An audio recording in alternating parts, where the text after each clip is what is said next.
വാസ്തുപ്രകാരം വിദ്യാഭ്യാസത്തിന് എത്രത്തോളം പ്രാധാന്യമുണ്ട്? പിന്നെ വീടിന്റെ ഏതെങ്കിലും ഒരു ദിക്ക് വിദ്യാഭ്യാസത്തെ സൂചിപ്പിക്കുന്നുണ്ടോ എന്നൊക്കെ ചോദിച്ചാൽ ഉറപ്പായിട്ടുമുണ്ട്.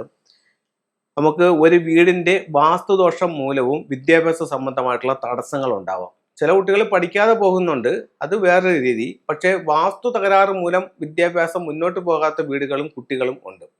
അപ്പോൾ അത് നമുക്ക് എങ്ങനെ കറക്റ്റ് ചെയ്യാം? വിദ്യാഭ്യാസപരമായിട്ട് അഭിവൃദ്ധിക്ക് വേണ്ടിയിട്ട് നമുക്ക് എന്തൊക്കെ കാര്യങ്ങൾ ചെയ്യാം? ഏത് ദിക്കിനെയാണ് നമുക്ക് പരിപാലിക്കേണ്ടത്? അല്ലെങ്കിൽ ഏത് ദിക്കിന്റെ പ്രശ്നത്തെയാണ് നമുക്ക് സോൾവ് ചെയ്യേണ്ടത്? ഇത്തരത്തിലുള്ള കാര്യങ്ങൾക്ക് ഫുങ്ഷുവ പ്രകാരം ഏതൊരു വീടിന്റെയും വടക്ക് കിഴക്ക് പറയുന്ന ഈശാന കോണ്, അതായത് നോർത്ത് ഈസ്റ്റ് ഭാഗം വിദ്യാഭ്യാസത്തിന്റെ അറിവിന്റെ ദിക്കായിട്ട് ഫെങ്ഷുവിൽ അതിനെ കണക്കാക്കുന്നുണ്ട്.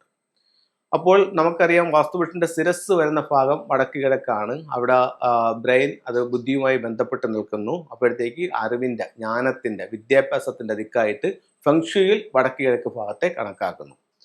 അപ്പോൾ നമ്മുടെ വീട്ടിലുള്ള വടക്ക് കിഴക്ക് ഭാഗത്തിന്റെ ഏതൊരു പ്രശ്നവും ആ വീട്ടിലെ കുട്ടികളുടെ വിദ്യാഭ്യാസത്തെ സാരമായ രീതിയിൽ ബാധിക്കും. വടക്ക് കിഴക്ക് ഭാഗത്ത് എന്തൊക്കെ പ്രശ്നങ്ങൾ വരാം എന്ന് ചോദിച്ചാൽ, വടക്ക് കിഴക്ക് ഭാഗത്ത് വന്നിരിക്കുന്ന നിർമ്മിതിയിലെ തകരാറുകൾ. ഒന്ന്, വടക്ക് കിഴക്ക് ഭാഗത്ത് ചില വീടുകളിൽ വടക്ക് കിഴക്ക് ഭാഗത്ത് പണ്ട് കിണറുള്ളത് കൊണ്ട് ആ ഭാഗത്ത് കുളിമുറിയും വാഷ്റൂമും ടോയ്ലറ്റും ഒക്കെ ചെയ്യുന്ന ഒരു രീതി കണ്ടുവരുന്നുണ്ട്. പണ്ടത്തെ കാലങ്ങളിലാണ് അങ്ങനെ ചെയ്തുകൊണ്ടിരുന്നത്. ഇപ്പോഴും പല വീടുകൾ അങ്ങനെ തന്നെ നിൽക്കുന്നുണ്ട്. അപ്പോൾ വടക്ക് കിഴക്ക് ഭാഗത്തൊരു ടോയ്ലറ്റ് വന്നാൽ കുട്ടിയുടെ വിദ്യാഭ്യാസത്തെ അത് ബാധിക്കും. കാരണം പണ്ട് കാലങ്ങളിൽ പിന്നെ മോട്ടറും മറ്റുള്ള കാര്യങ്ങളൊന്നും ഇല്ലാത്തൊരവസ്ഥയ്ക്ക് വടക്ക് കിഴക്ക് ഭാഗത്ത് കിണറിനോട് ചേർന്ന ഒരു കുളിമുറിയും ഒരു ടോയ്ലറ്റും പണിയും. എന്നിട്ട് അതാണ് ഉപയോഗിച്ചുകൊണ്ടിരുന്നത്. അപ്പം വടക്ക് കിഴക്ക് ഭാഗത്തെ തടസ്സപ്പെടുത്തി മലിനപ്പെടുത്തിക്കൊണ്ട് ആ ഭാഗത്ത് ഒരു ടോയ്ലറ്റ്, അതിൻ്റെ പുറകിൽ തന്നെ അവിടെ ഒരു സെപ്റ്റിക് ടാങ്കും കാണും. അപ്പോൾ ഈശാന കോണിൽ എന്തൊക്കെയായി? ഈശാന കോണിൽ അവിടെ ഒരു കെട്ടിടം വന്നു, അതുപോലെ തന്നെ അത് ടോയ്ലറ്റ് ആയിരുന്നു, അതുപോലെ അതിൻ്റെ ബാക്കിൽ സെപ്റ്റിക് ടാങ്കും വന്നു. അപ്പോൾ ഇത്തരം കാര്യങ്ങൾ വിദ്യാഭ്യാസത്തെ സാരമായ രീതിയിൽ ബാധിക്കും. അതുപോലെ തന്നെ വീടിൻ്റെ വടക്ക് കിഴക്ക് ഭാഗത്ത് കിച്ചൺ വരുന്നതും വിദ്യാഭ്യാസ സംബന്ധമായിട്ട് തടസ്സങ്ങൾ ഉണ്ടാക്കുമെന്ന് ഫെങ്ഷുയിൽ പറയുന്നുണ്ട്. അപ്പോൾ ഇത്തരത്തിലുള്ള കാര്യങ്ങൾ വിദ്യാഭ്യാസത്തെ ബാധിക്കും. വടക്ക് കിഴക്ക് ഭാഗം വൃത്തിയായി സൂക്ഷിക്കുക. ഈ ഭാഗത്ത് ഭാരം വയ്ക്കാനോ മറയ്ക്കാനോ മറ്റ് നിർമ്മിതികൾ, ചെടികൾ, മരങ്ങൾ എന്നിവ പാടില്ല. അവിടെ വൃത്തിയായും ശുദ്ധിയായും സൂക്ഷിക്കാം. ഇവിടെ നമുക്ക് ചെയ്യാവുന്നതെന്ന് പറഞ്ഞാൽ ജലസാന്നിധ്യങ്ങളാകാം. ഇവിടെ നമുക്ക് ഈ വീട്ടിലേക്കുള്ള വാതിലുകൾ, ഗേറ്റുകൾ എന്നിങ്ങനെയുള്ള സംഭവങ്ങളൊക്കെ ഈ ഭാഗത്ത് കൊടുക്കാം. അപ്പോൾ ഇത്തരം കാര്യങ്ങൾ ശ്രദ്ധിക്കുക. അപ്പോൾ നമുക്ക് പുറമേ വീടിൻ്റെ വാസ്തു സംബന്ധമായിട്ടുള്ള കാര്യങ്ങൾ കറക്റ്റ് ചെയ്തപ്പോൾ നമുക്ക് വിദ്യാഭ്യാസപരമായിട്ട് അഭിവൃദ്ധികൾ നേടാൻ തുടങ്ങി. ഇനി ഒരു പഠനമുറി നമുക്ക് ഏത് രീതിയിൽ സെറ്റ് ചെയ്യാം എന്ന് ചോദിച്ചാൽ, വടക്ക് കിഴക്ക് ഭാഗത്ത് പഠനമുറി വരുന്നത് വിദ്യാഭ്യാസ സംബന്ധമായിട്ട് കൂടുതൽ നേട്ടങ്ങൾ ഉണ്ടാക്കുമെന്ന് പറയുന്നുണ്ട്. അപ്പോൾ വടക്ക് കിഴക്ക് ഭാഗത്ത് നമുക്കൊരു പഠനമുറി എടുക്കാം.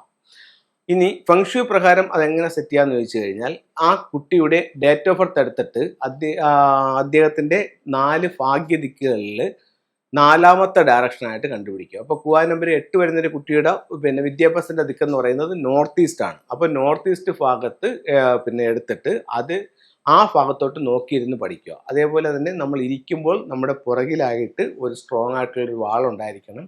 അപ്പോൾ അതിൻ്റെ മുമ്പിൽ ഒരു ചെയർ ഇട്ടിട്ട് നമ്മൾ വടക്ക് കിഴക്ക് അല്പം ടിൽറ്റ് ചെയ്തിരുന്ന് വേണം പഠിക്കാനായിട്ട്. അപ്പോൾ അങ്ങനെ ഓരോരുത്തരുടെയും വിദ്യാഭ്യാസത്തിൻ്റെ ഡയറക്ഷൻ ഏതാണെന്ന് നോക്കിയിട്ട് ആ ദിക്കിലോട്ട് നോക്കിയിരുന്ന് പഠിക്കുകയാണെങ്കിൽ എത്രയും പെട്ടെന്ന് വിദ്യാഭ്യാസം മെച്ചപ്പെടുമെന്നും നമുക്ക് അഭിവൃദ്ധി ഉണ്ടാവുമെന്നും പറയുന്നു.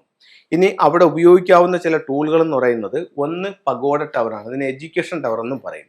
ഇത് സ്റ്റഡി ടേബിളിൻ്റെ നോർത്ത് ഈസ്റ്റ് ഭാഗത്തായിട്ട് നമുക്ക് സൂക്ഷിക്കാവുന്നതാണ്. അതുപോലെ അവിടെ വയ്ക്കാവുന്ന മറ്റൊരു ടൂൾ എന്ന് പറയുന്നത് ക്രിസ്റ്റൽ ഗ്ലോബാണ്. ക്രിസ്റ്റൽ ഗ്ലോബും വിദ്യാഭ്യാസവുമായി ബന്ധപ്പെട്ട് നിൽക്കുന്നു. അതുപോലെ തന്നെ ഇത്തരത്തിലുള്ള ഒരു 8 ക്രിസ്റ്റൽ ബോളുകൾ നോർത്ത് ഈസ്റ്റ് ഭാഗത്ത് വെക്കുന്നതും വിദ്യാഭ്യാസപരമായിട്ടുള്ള അഭിവൃദ്ധിക്ക് നല്ലതായി ഫെങ്ഷുവിൽ കണക്കാക്കുന്നു. അതുപോലെ ഇതിലത്തെ ഒരു വൈറ്റ് ക്രിസ്റ്റലിൻ്റെ ബ്രേസ്ലെറ്റ് ധരിക്കുന്നതും വിദ്യാഭ്യാസത്തിന് നല്ലതാണ്. ഇതിൻ്റെ മാലകൾ ഉപയോഗിക്കാം. അതുപോലെ തന്നെ ഇതിൻ്റെ ചെറിയ പെൻഡൻറ്റുകൾ നമുക്ക് വാങ്ങിക്കാൻ കിട്ടും. ഇതും വിദ്യാഭ്യാസപരമായിട്ട് അഭിവൃദ്ധിക്ക് നല്ലതാണ്. അപ്പോൾ വിദ്യാഭ്യാസപരമായിട്ട് ഇത്തരം കാര്യങ്ങളൊന്നും ശ്രദ്ധിച്ചു നോക്കൂ. എല്ലാ കുട്ടികളും വിദ്യാഭ്യാസപരമായിട്ട് ഒരുപാട് മുന്നിലോട്ട് പോകട്ടെ എന്ന് പ്രാർത്ഥിച്ചുകൊണ്ട് നിർത്തുന്നു. നന്ദി, നമസ്തേ.